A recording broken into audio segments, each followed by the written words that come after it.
वन्दे मातरम् सुजलां सुफलां मलयज शीतलां सस्यश्यामलां मातरं वन्दे मातरम् शुभ्रज्योत्स्ना पुलकितयामिनी।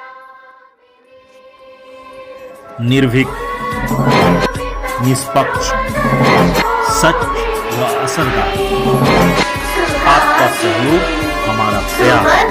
स्थानीय व क्षेत्रीय सूचनाओं का एकमात्र संगठन।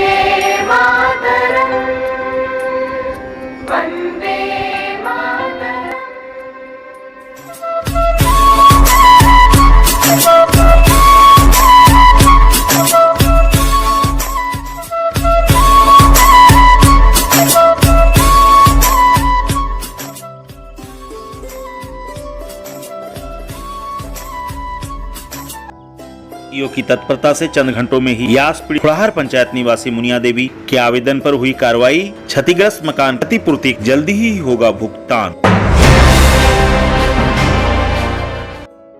गया रोड निवासियों के आपसी सहयोग एवं अथक प्रयास से 48 घंटों के अंदर जले ट्रांसफार्मर का हुआ मरम्मती। आज शनिवार विद्युत बहाल होने की है संभावना। विभिन्न कार्यकर्ताओं ने मृत गौमाता की दी स्थल समाधि। पर्यावरण के साथ साथ सनातन धर्म का किया सम्मान। कोविड केयर सेंटर से छुट्टी हुए एक और मरीज सद्भावना विकास मंच एवं स्वास्थ्य कर्मियों ने बुके देकर किया स्वागत। केसीसी के सिर्फ एक बेड छोड़कर सभी हैं खाली, राहत की मिली सांस। आज ही की तिथि 1953 को हिलेरी और तेनसिंग शेरपा ने माउंट एवरेस्ट पर पाई थी फतह। 29 मई 1972 को ही मशहूर कलाकार पृथ्वीराज कपूर का हुआ था निधन।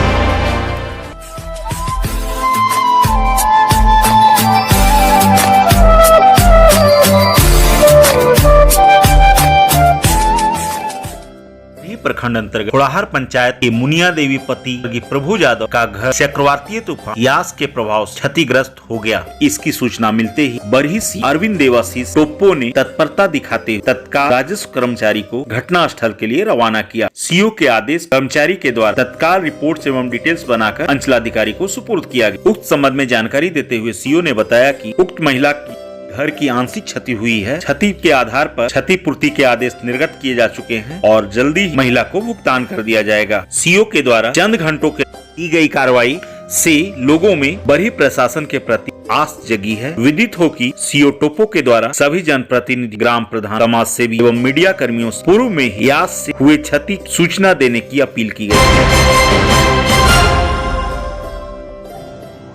गत बुधवार से गया रोड बरही का ट्रांसफार्मर खराब था। इसे लेकर ग्रामीण चिंतित थे। एक तो लॉकडाउन, दूसरे यास की कहर और तीसरे उमड़ती गर्मी। बिजली के अभाव में लोग त्रस्त थे। ऐसे में ग्रामीणों ने आपसी सहयोग एवं मदद के द्वारा ट्रांसफार्मर बनाने का प्रयास। संबंध में बिजली मिस्त्री एवं ग्रामीणों का कहना है। हुआ उसके बाद ट्रायल लिए तो पोस्ट उड़ा दिया।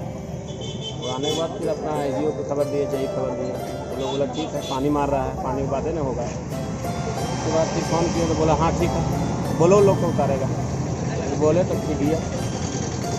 आने के बाद फिर उधर से फिर आया, एजीओ साहब पूरा लाना किया के फंड से। लेकिन उधर तो पता नहीं, हम एजीओ साहब तक खबर दिए हैं। अब उधर एजीओ साहब जगह अगर कोई कॉल किया होगा तो उसके बारे में हमको पता नहीं। यहाँ तक इतना फ़ोन करके हम दे दिए, इतना जानकारी है। उसका आगे का हुआ उधर जाने का लोग साहब लोग। ये देखिए, यहाँ लोग सिर्फ राजनीतिक के चलते चाहता है कि इस गया रोड को अंधेरे में रखें। और जब ये 2 दिन तक अंधेरा में रहा तो हम लोग ग्रामीण जो है एसडीओ से बात किया। एसडीओ से शर्मा यहाँ पे आ गया। उसके बाद जो है कि कुछ राजनीतिक दल के नेता लोग आके अपने राजनीति का लाभ लेने के चलते जो है सामने से फ़ोटो खिंचवा के, और वो चाहते हैं कि हम अपना श्रेय हम अपने ऊपर लें। हम लोग तो प्रयास एसडीओ साहब से किए थे, विभाग से, और एक बार संपर्क किए थे हम लोग पूर्व विधायक मनोज कुमार यादव जी से।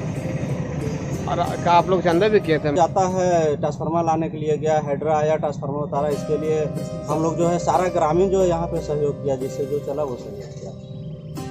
इस पर भी हम लोग का नाराजगी है कि विभाग जो है इसका कोई व्यवस्था नहीं, तरफ से आप लोग कोई सहयोग नहीं मिला। नहीं।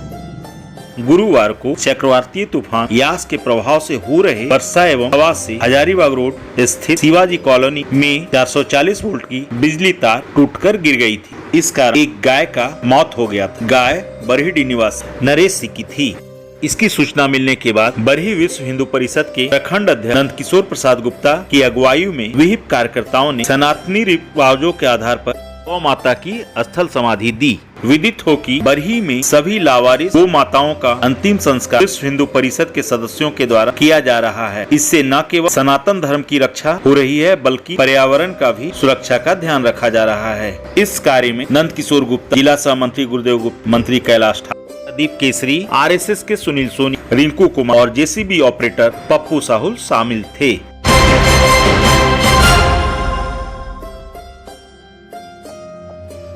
शुक्रवार को बरही कोविड केयर सेंटर से इलाजरत कोरोना मरीज चौपारण बसरिया के प्रतापपुर निवासी देवकी देवी कोरोना को मात देकर सकुशल अपने घर गई। मौके पर सद्भावना विकास मंच एवं स्वास्थ्य कर्मियों के द्वारा इस कोरोना विजेता को तालियों के साथ बुके दे शुभकामनाएं देते हुए घर विदा किया। इसके साथ ही कोविड केयर सेंटर बरही में अब मात्र एक मरीज इलाजरत हैं। बरही वासियों के लिए राहत की बात है कि कोविड केयर सेंटर का एक बेड छोड़कर सभी बेड खाली है। बरही से धीरे धीरे कोरोना का खात्मा होता जा रहा है। हालांकि चिकित्सकों का कहना है कि अभी भी लोगों को सावधान और सजग रहना है। सामाजिक दूरी, मास्क का प्रयोग, नियमित हैंड वॉशिंग इत्यादि सहित कोविड नियमों का पालन करना अति अनिवार्य है। आज ही की तिथि 1953 में हिलेरी और तेनजिंग शेरपा ने माउंट एवरेस्ट पर पहली बार कदम रखा था। आज ही की तिथि 1972 में हिंदी फिल्म के मशहूर कलाकार पृथ्वीराज कपूर का निधन भी हुआ था। जाने आज की तिथि का इतिहास। 1906 में मशहूर निबंधकार कन्हैयालाल मिश्र प्रभाकर का जन्म हुआ था। कन्हैयालाल मिश्र ने राजनीतिक और सामाजिक जीवन से संबंध रखने वाले अनेक निबंध लिखे हैं। नई पीढ़ी, नए विचार, जिंदगी मुस्कुराई, माटी हो गई सोना आदि इनकी प्रमुख रचनाएं हैं। कन्हैयालाल मिश्र ने हिंदी साहित्य के साथ पत्रकारिता को भी व्यापक रूप से समृद्ध किया। कन्हैयालाल मिश्र का निधन 9 मई 1995 को हुआ। 1953 में आज ही के दिन एडमंड हिलेरी और शेरपा तेनजिंग ने एक साथ दुनिया की सबसे ऊंची चोटी माउंट एवरेस्ट पर कदम रखा था। हिलेरी और तेनजिंग के सामने 8500 मीटर के बाद का रास्ता बेहद मुश्किल था। वहाँ ऐसी तीखी चढ़ाई थी जिसे पहली बार एडमंड हिलेरी ने ही पार किया। तब से उसे हिलेरी स्टेप कहा जाता है। हिलेरी से भी ज्यादा चुनौती तेनजिंग के कंधों पर थी। उनकी पीठ पर 14 किलोग्राम का पिट्ठू था। इसके बावजूद 29 मई 1953 को सुबह 11:30 बजे एडमंड हिलेरी और तेनजिंग नार्गे ने माउंट एवरेस्ट के नाम से दुनिया भर में मशहूर सागर माथा चोटी फतेह कर ली। 1972 में आज ही के दिन मशहूर रंगमंच कलाकार पृथ्वीराज कपूर का निधन हुआ था। मुगले आजम, आवारा, सिकंदर जैसी फिल्मों में अपने रौबदार भाव भंगिमाओं और दमदार अभिनय के बल पर पृथ्वीराज ने लगभग 4 दशकों तक दर्शकों के दिलों पर राज किया। 1944 में पृथ्वीराज कपूर ने अपनी खुद की थिएटर कंपनी पृथ्वी थिएटर शुरू की। पृथ्वी थिएटर में उन्होंने आधुनिक और शहरी विचारधारा का इस्तेमाल किया, जो उस समय के फारसी और परंपरागत थिएटरों से काफी अलग था। धीरे धीरे दर्शकों का ध्यान थिएटर की ओर से हट गया, क्योंकि उन दिनों दर्शकों के ऊपर रूपहले पर्दे का क्रेज कुछ ज्यादा ही हावी हो चला था।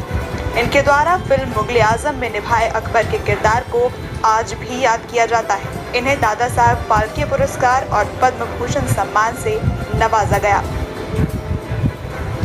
1985 में आज ही के दिन जुवेंटस क्लब के 39 प्रशंसक यूरोपियन क्लब के फुटबॉल फाइनल के दौरान लिवरपूल क्लब के प्रशंसकों से बचने के प्रयासों से पैदा हुई भगदड़ में मारे गए थे। दिन भर ज्यादातर प्रशंसक शराब पीते रहे थे। मैच की शुरुआत तो ठीक ठाक हुई थी, लेकिन थोड़ी ही देर में माहौल हिंसक हो गया। किक ऑफ के चंद ही मिनटों में लिवरपूल के प्रशंसक जुवेंटस के प्रशंसकों की तरफ बढ़े। पीछे हटते जुवेंटस के प्रशंसकों के दबाव में एक दीवार गिर गई और भगदड़ मच गई। इस घटना के समय मैदान में करीब 58,000 दर्शक मौजूद थे। इस हादसे में 350 लोग घायल भी हुए। दुर्घटना के बावजूद इस मैच को नहीं रोकने का फैसला लिया गया और जुवेंटस ने ये मैच 1-0 से जीत लिया। 1987 में आज ही के दिन भारत के 5वें प्रधानमंत्री चौधरी चरण सिंह का निधन हुआ था। चौधरी चरण सिंह भारत के गृह मंत्री, उप प्रधानमंत्री और 2 बार उत्तर प्रदेश के मुख्यमंत्री भी रहे। इन्हें भारत में किसानों का मसीहा कहा जाता है। 1 जुलाई 1952 को यूपी में उनके बदौलत जमींदारी प्रथा का उन्मूलन हुआ और गरीबों को अधिकार मिला। उन्होंने लेखपाल के पद का भी सृजन किया। किसानों के हित में उन्होंने 1954 में उत्तर प्रदेश भूमि संरक्षण कानून को पारित किया। 1979 में वित्त मंत्री और उप प्रधानमंत्री के रूप में राष्ट्रीय कृषि एवं ग्रामीण विकास बैंक नाबार्ड की स्थापना की। 28 जुलाई 1989 को 24 सदस्यीय समाजवादी पार्टियों तथा कांग्रेस के सहयोग से प्रधानमंत्री बने।